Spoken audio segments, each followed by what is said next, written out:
அல்லாஹ் ரப்புல் ஆலமீன் உங்களில் இருந்தே உங்களுடைய மனைவிமார்களை அல்லாஹ் ரப்புல் ஆலமீன் படைத்தது அல்லாஹ்வுடைய அத்தாட்சியில் உள்ளது. ஏன்? அந்த பெண்ணிடமிருந்து நீங்கள் மன நிம்மதியை அமைதியை தேடுவதற்காக.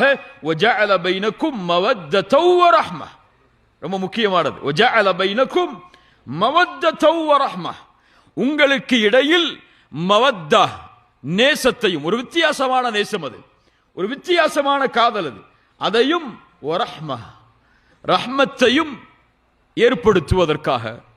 அருள், ரஹ்மத் என்றால் அருள். எவ்வளவு காலம் ஒரு மனைவியை முழுமையா நேசிக்க முடியும்? இயற்கையான மனிதர் என்ற அடிப்படையில் கல்யாணம் பண்ணும் போது அவருக்கு இருந்த குஷி, கல்யாணம் பண்ணி ஒரு 2 மாசம் 3 மாசம் அவருக்கு போன் பண்ணாலே வாய்ஸ் மெயில் தான், உண்மையா இல்லையா? அப்படி இருந்த ஒரு மனிதன் எத்தனை ஆண்டுகள் அப்படி வாழ்வான்? 1 வருஷம், 2 வருஷம், 3 வருஷம், ஒரு 10 வருஷம். அதுக்கு மேல அன்பு குறையும். அந்த அன்பை அவன் உறுதிப்படுத்த வேண்டும் என்றால் அதற்கு பிறகு இன்னும் நல்லா ஷர்த்த சொல்றான். என்ன வேணும்? என்ன வேணும்? ரஹ்மத் வேணும். இப்ப இந்த மவத்தத்தும் இந்த காதலும் இந்த அன்பும் ரஹ்மத்தும் இணைந்தால் உங்களுடைய வாழ்க்கை மகிழ்ச்சியாக அமையும். அந்த பெண்ணிடமிருந்து நீங்கள் அமைதியை மன நிம்மதியை பெறலாம் என்று அல்லாஹ் ரப்புல் ஆலமீன் அவனுடைய புத்தகம் அல் குர்ஆனிலே கூறுகிறான்.